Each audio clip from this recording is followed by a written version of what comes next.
Hello students, welcome in your science class. I am Kapsimis here for making your science easy.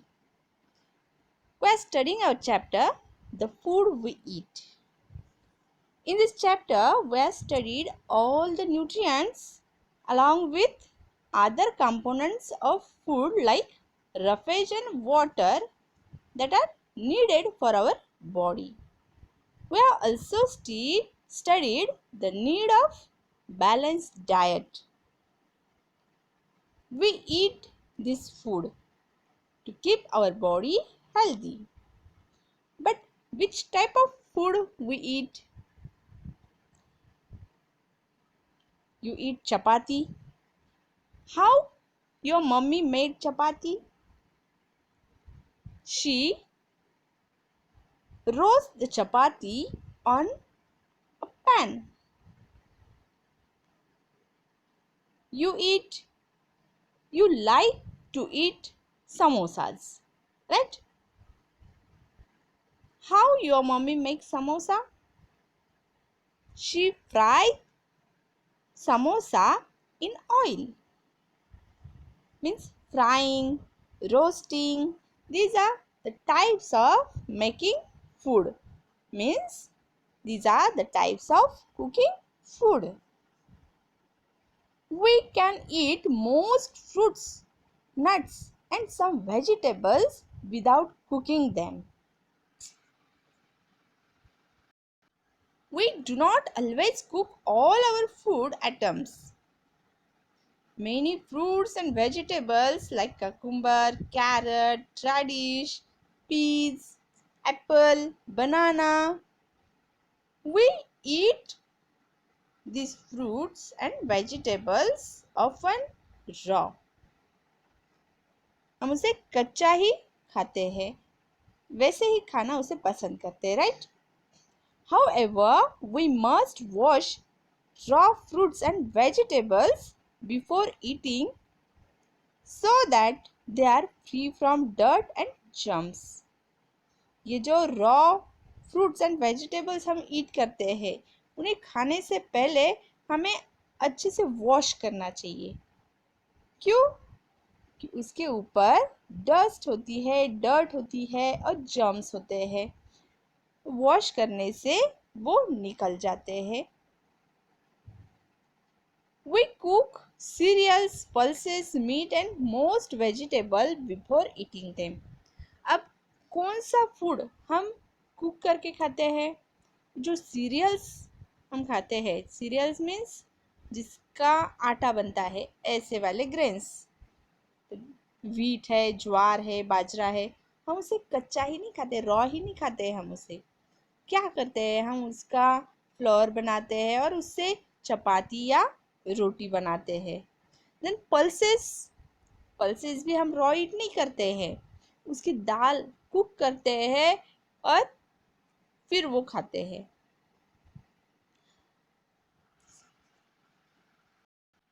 Meet and fish भी हम raw ईट नहीं करते हैं early man के जैसा, हम उसे कुक करते हैं और फिर खाते हैं. अर्ली मैन जो थे वो क्या करते थे? उनका सभी फूड वो रॉ ईट करते थे because they didn't know how to cook food. But when they discover fire, they learn how to cook food. Means after discovery of fire, early man or people learned that they could also cook their food.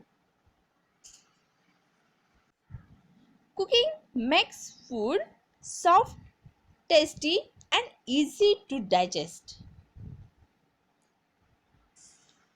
Cook किए वाला food digest करने के लिए easy होता है. Cooking has many more benefits. Like cooked food can be preserve for longer time. Cook food जो है वो बहुत देर तक अच्छा रहता है. It also makes the food germ free and safe to eat. Cooking की वजह से फूड में जो जर्म्स है, स्मॉल वाले जर्म्स जो हमें ओपन आइज से दिखाई नहीं देते हैं, वो जर्म्स कुकिंग से किल हो जाते हैं, मर जाते हैं और वो हमारे स्टमक में नहीं जा सकते। तो कुकिंग की वजह से फूड जो है वो जर्म फ्री हो जाता है और सेफ हो जाता है ईटिंग के लिए। But we have to cook food carefully because cooking can destroy many of nutrients and minerals that are present in food. When we soak pulses in water, some nutrients dissolve in water. हम pulses cook करते हैं, cooker में आपकी mummy चढ़ाती होंगी दाल और फिर उसे कुक करती होगी, राइट। कुकर में लगाने से पहले उस पल्सेस को सोक किया जाता है, तो उसे वॉश करके उसे थोड़ी देर पानी में भिगोना पड़ता है, दैट मीन्स सोकिंग। अब ये जो सोक किए वाली पल्स है, इसमें उस पल्स में जो प्रोटीन है वो उस वाटर में डिसॉल्व हो जाते हैं स्मॉल क्वांटिटी में। तो हमें क्या करना है, हमें पल्स के सभी प्रोटीन लेने हैं, सभी न्यूट्रिएंट्स उसमें के लेने जो उसमें प्रेजेंट है वो पूरा हमारे बॉडी को मिलना चाहिए। तो हमें क्या करना चाहिए, जो सोकिंग के लिए जो वाटर हमने यूज़ किया है वो फेंक नहीं देना है, उसी वाटर में हमें उस पल्सेस को कुक करना है। So to preserve the nutrients we should cook the pulse in the same water in which they are soaked. We must wash vegetables before chopping.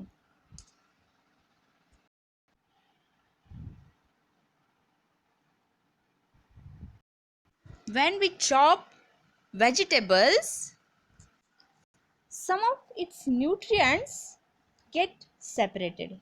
जब हम वेजिटेबल को चॉप करते हैं तो वो चॉपिंग की वजह से उसमें के न्यूट्रिएंट्स जो है वो ओपन हो जाते हैं और चॉपिंग के बाद अगर इन वेजिटेबल्स को वॉश किया तो वो न्यूट्रिएंट्स वाटर में वॉश हो जाते हैं, निकल जाते हैं। तो इसलिए हमें क्या करना है, वेजिटेबल्स को चॉप करने से पहले वॉश करना है। We must wash vegetables before we chop them. A lot of nutrients are lost when we wash chopped vegetables.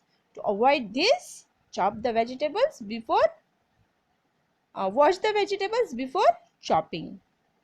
There are different methods of cooking.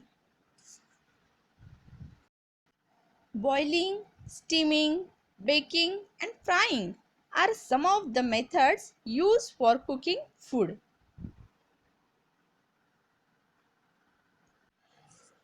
Do you know? Milk is usually boiled before consuming. Why? Because boiling kills germs that can spoil the milk.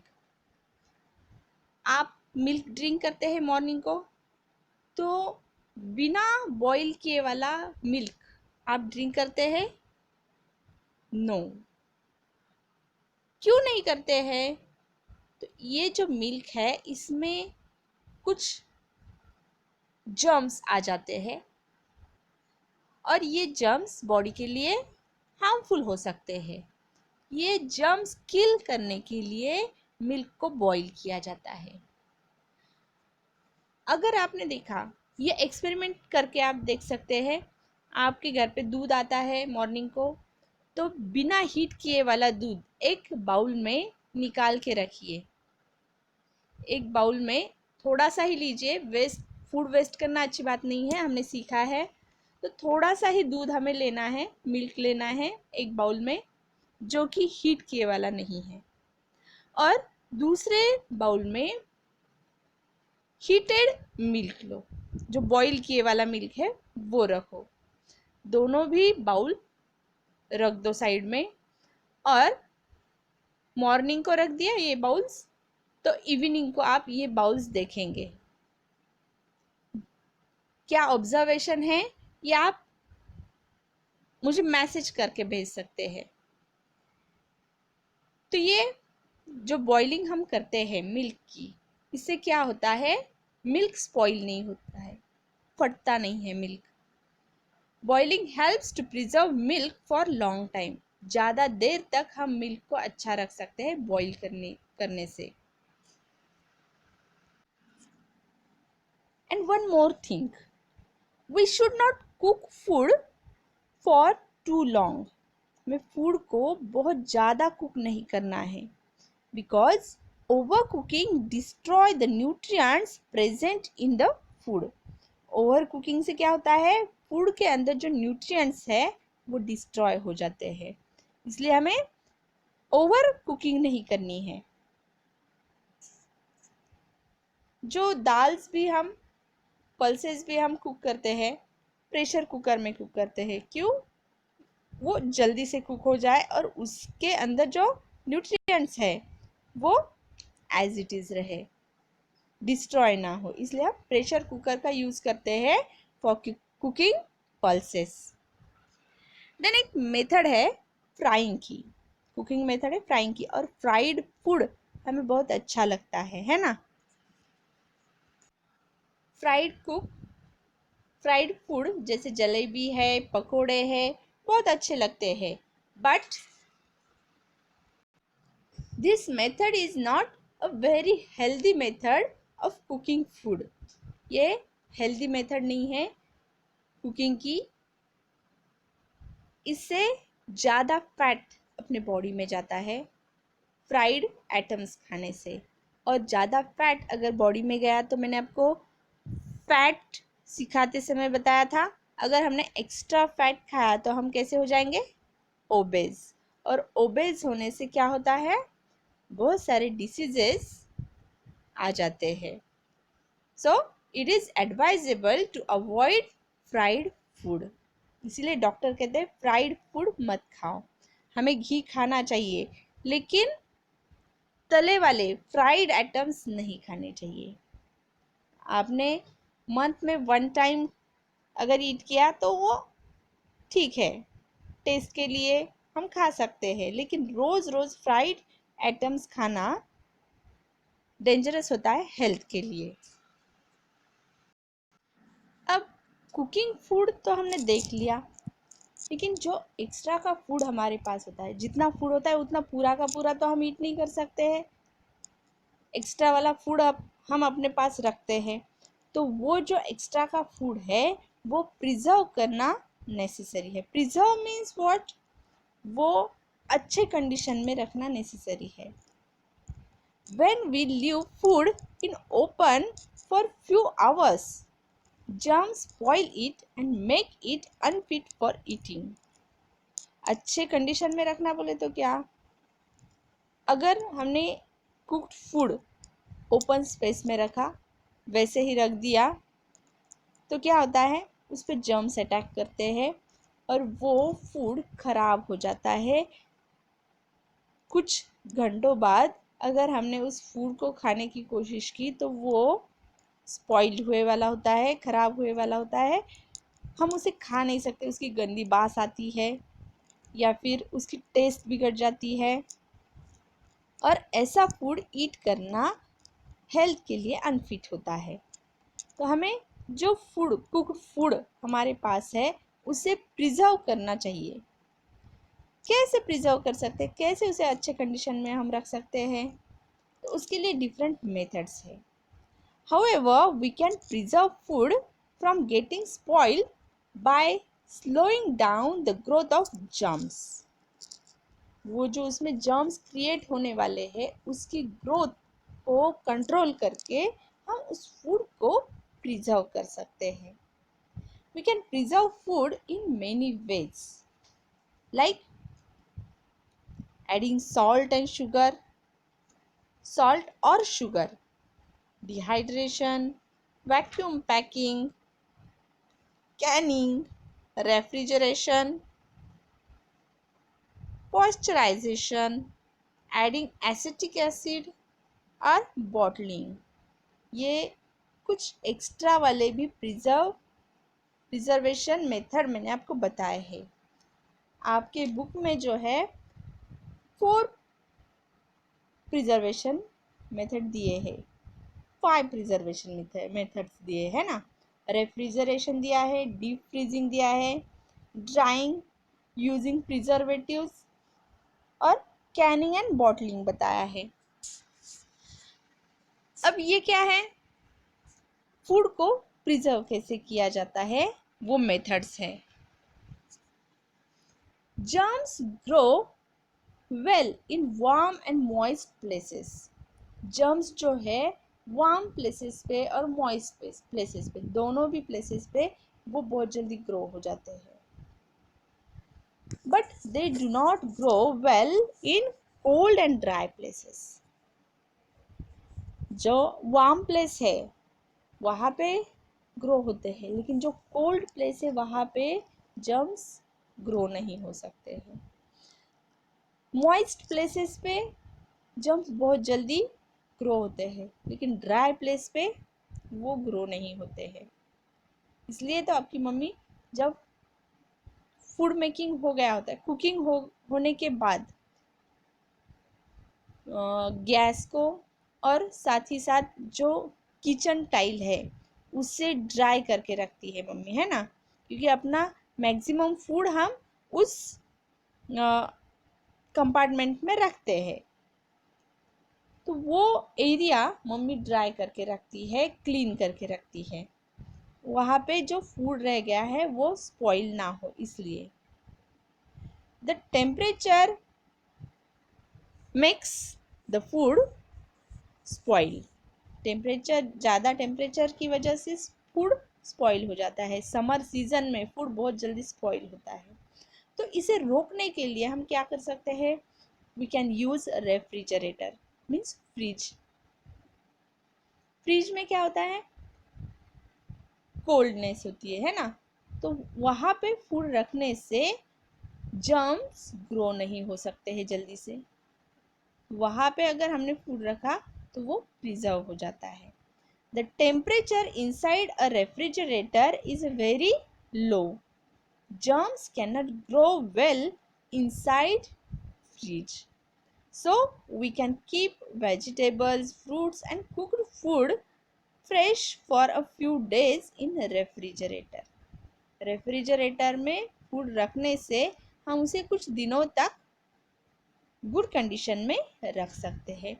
So we can use fridge to preserve our fruits, vegetables and cooked food for few days. Then second method is deep freezing. Deep freezing is the second method for preserving food. A deep freezer is a very cold place. Deep freezer में freezer अपने freeze में जो ऊपर का compartment होता है जहाँ पे आइस बनता है, वो उस कंपार्टमेंट को बोला जाता है फ्रीज़र। वो बहुत ही ज़्यादा कोल्ड होता है। When we keep meat, fish or vegetable such as peas, carrots in a freezer, they get frozen. जब हम ये वेजिटेबल्स या फिर मीट इस फ्रीजर में रखते हैं तो ये जम के आइस हो जाता है, इसका उसमें का जो वाटर है कंप्लीटली फ्रोज़न हो जाता है और ऐसे कंडीशन में जर्म्स ग्रो नहीं कर सकते हैं। The water present in this food turn into ice and germs cannot grow on the ice easily. We can keep food fresh in deep freezer for several months. जो food seasonable है और जो हमें बाद में भी यूज़ करना है उसी कंडीशन में, ऐसे वाले फूड को इस फ्रीज़र में प्रिजर्व किया जा सकता है। तो ग्रीन पीस जो है 1 और 2 मंथ के लिए अवेलेबल होते हैं, है ना। तो ये ग्रीन पीस पैक करके अगर हमने फ्रीजर में रख दिए तो वो ग्रीन पीस हमें कभी भी यूज़ करने के लिए अवेलेबल हो जाते हैं। कैरेट्स भी 1 और 2 मंथ के लिए अवेलेबल होते हैं और कैरेट का हलवा जो है आप सभी को बहुत पसंद होगा। तो ये कैरेट्स अगर हमने फ्रीजर में प्रिजर्व किए तो वो अच्छे कंडीशन में रह सकते हैं और हम कभी भी उन्हें यूज़ कर सकते हैं। The next method is drawing. Drawing को ही बोला जाता है dehydration. Drying is one of the oldest methods used to preserve food by sunlight. By drying, the water content in the food is removed.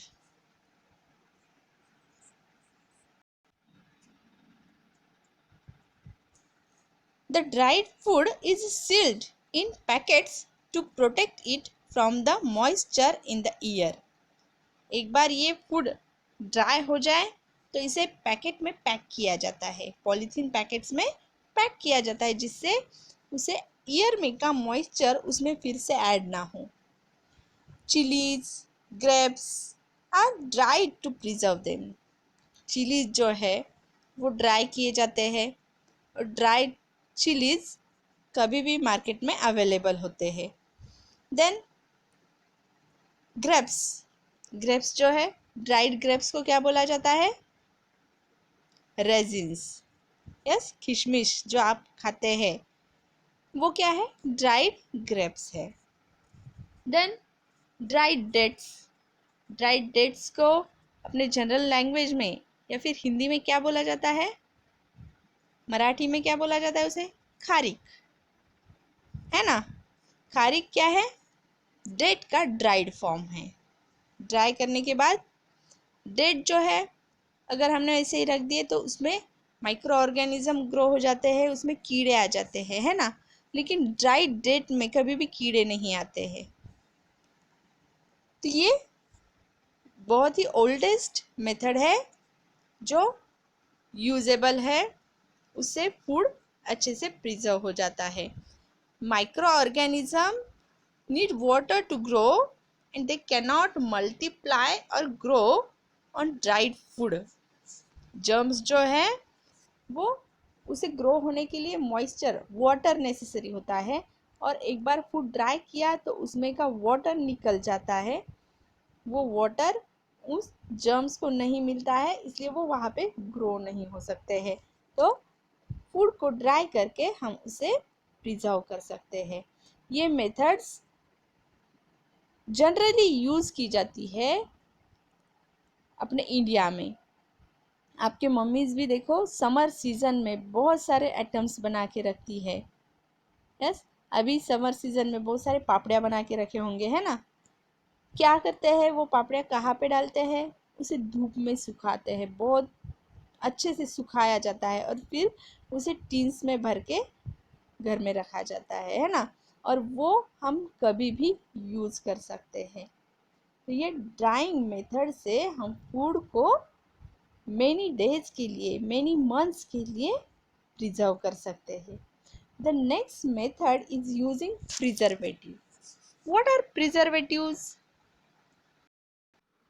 The substance due to which germs cannot grow easily. That substance is called as preservative. अपने घर में भी ये preservatives available होते हैं। कौन से preservatives है अपने किचन में? Sugar, salt, oil, these are preservatives. They prevent the growth of germs. We can preserve many fruits and vegetables as pickle by keeping them in oil or vinegar. आपके घर में पिकल होगा, जिसे हम बोलते हैं अचार हिंदी में, है ना। ये जो अचार है ये एज इट इज़ कैसे रहता है मालूम है आपको? क्योंकि इसमें ऑयल और सॉल्ट डाला जाता है। ऑयल और सॉल्ट की वजह से ये जो मैंगोज है, ग्रीन मैंगोज, ये खराब नहीं होते हैं और वो पिकल हम थ्रू आउट द ईयर खा सकते हैं। साथ ही शुगर भी एक गुड प्रिजर्वेटिव है। शुगर में डिफरेंट जैम्स बनाए जाते हैं। आपके मम्मी भी बनाते होंगे जैम्स। एक बहुत ही ओल्डेस्ट एंड फेमस जैम है मैंगो का जैम, जिसे कि बोला जाता है गुड़ाम्बा, साखर अम्बा, राइट, जो आपके घर में बना के रखा होगा आपके मम्मी ने समर सीजन में। ये खराब क्यों नहीं होता है? क्योंकि इसमें शुगर डाली जाती है। Both sugar and salt serve as preservatives. These tend to take out moisture from the food so that it is not available for growth of microorganism. This method is useful in preserving pickles and jams. Different jams sugar की वजह से खराब नहीं होते हैं, pickles oil and salt की वजह से खराब नहीं होते हैं. We can preserve fruits such as apple, strawberries by making their jams and by boiling them with sugar. Sugar के साथ बॉईल करके हम जैम्स बना सकते हैं. और साथ ही साथ फिश जो है उसे भी सॉल्ट लगा के प्रिजर्व किया जाता है. सॉल्टेड फिश बोला जाता है. जो फिश सेलर होते हैं उनके पास एक्स्ट्रा वाला फिश जो बच जाता है, सभी के सभी बेच नहीं सकते हैं वो एक दिन में, तो जो एक्स्ट्रा के फिश उनके पास बचते हैं तो वो क्या करते हैं, उस फिश को सॉल्ट लगा के सुखाते हैं, जिससे वो फिश खराब नहीं होते हैं और बाद में वो उसे सेल करते हैं, बेच देते हैं. Then one of the thing I want to tell you, food gets spoiled when it is kept in the open or for long time. Food खराब कब होता है? जब हम उसे ओपन में रखते हैं बहुत देर के लिए. So do not eat spoiled food because it make you ill. Spoiled food अगर आपने खाया तो आप बीमार हो सकते हैं, इसलिए स्पॉइल्ड फूड ईट करना नहीं चाहिए. उसे अच्छे से प्रिजर्व करना चाहिए, फिर उसे ईट करना चाहिए. और एक मेथड है फूड प्रिजर्वेशन की, वो है कैनिंग एंड बॉटलिंग.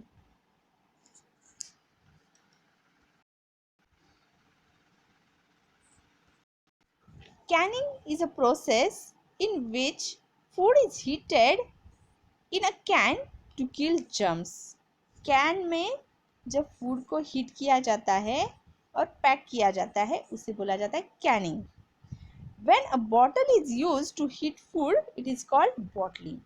जब बॉटल में ही ये फूड को हीट किया जाता है और पैक किया जाता है उसे बोला जाता है bottling.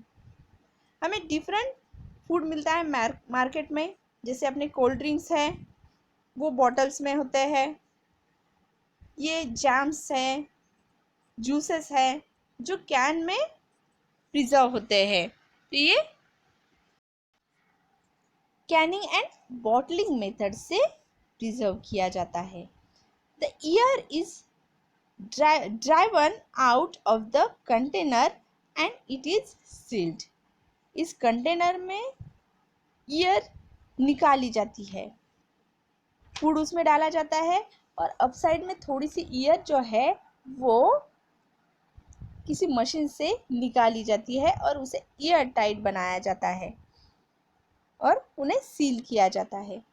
The food inside the container is thus protected from germs and can be preserved safely for months. ऐसे ये फूड को many months तक प्रिजर्व किया जा सकता है, जो हमें मार्केट में मिलते हैं ये cans and bottles. Fruits, vegetables and pickles are preserved by canning and bottling method. इस मेथड से different jams, different fruits, vegetables, pickles pack किए जाते हैं और उसे यूज़ में लाया जा सकता है फॉर सेवरल मंथ्स. तो ये कुछ प्रिजर्वेशन मेथड्स थे. अब ये प्रिजर्वेशन इम्पोर्टेंट क्यों है ये हम देखेंगे. यहाँ पे कुछ इम्पोर्टेंस दिए गए हैं फूड प्रिजर्वेशन के। 5 इम्पोर्टेंस दिए हैं।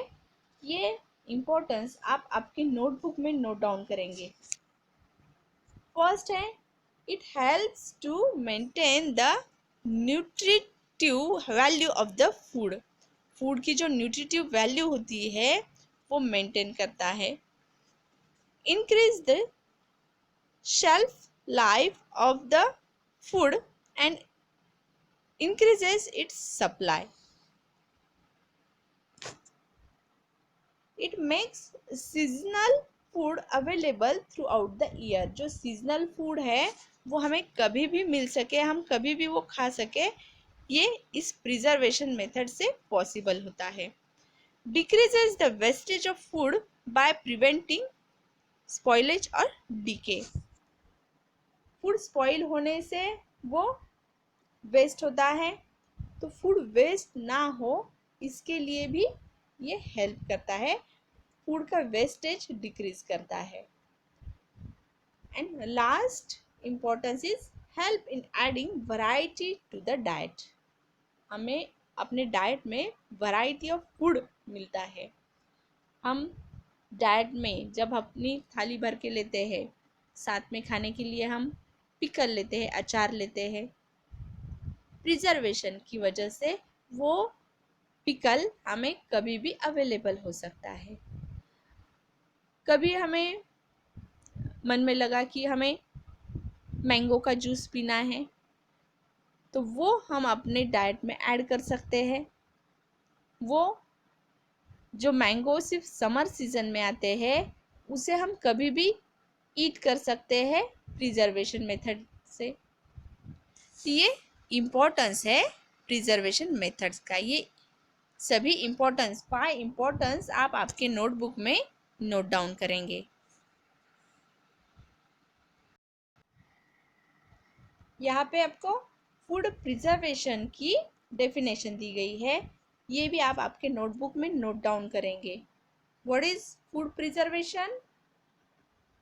Food preservation is the process of treating and handling of food to stop or slow down the spoilage caused by microorganisms। ये डेफिनेशन भी आपको आपके नोटबुक में नोट डाउन करनी है। साथ ही आपको कुछ एडिशनल इंफॉर्मेशन के लिए ये चार्ट आपके नोटबुक में नोट डाउन करना है। मेथड्स ऑफ प्रिजर्वेशन आपके बुक में जितने दिए गए हैं उससे ज़्यादा मेथड्स चाहिए। Then principle used in preservation and examples, कौन सा फूड इन मेथड से प्रिजर्व किया जाता है उनके एग्जाम्पल्स। ये चार्ट आप आपके नोटबुक में नोट डाउन करेंगे।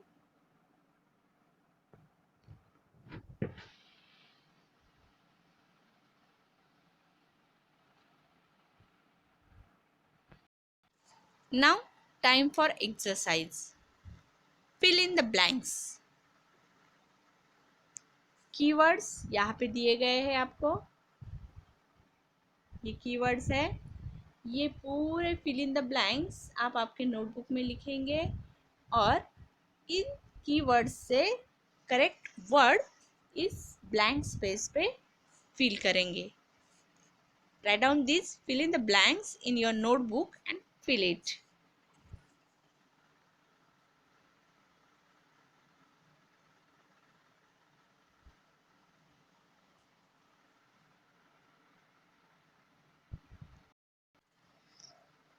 राइट डाउन दिस ट्रू और फॉल्स। 5 ट्रू और फॉल्स दिए गए हैं यहाँ पे। ये 5 ट्रू और फॉल्स आप आपके नोटबुक में लिखेंगे।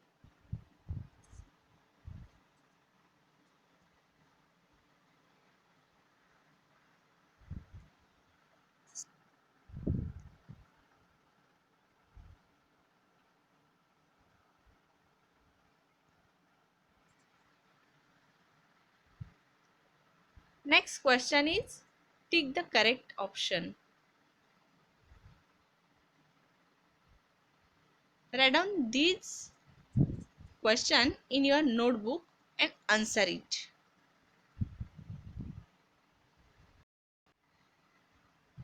This is the third. Take the correct option.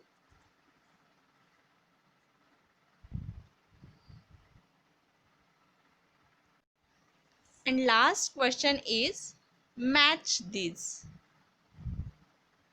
Match the following. Write it down in your notebook and match them.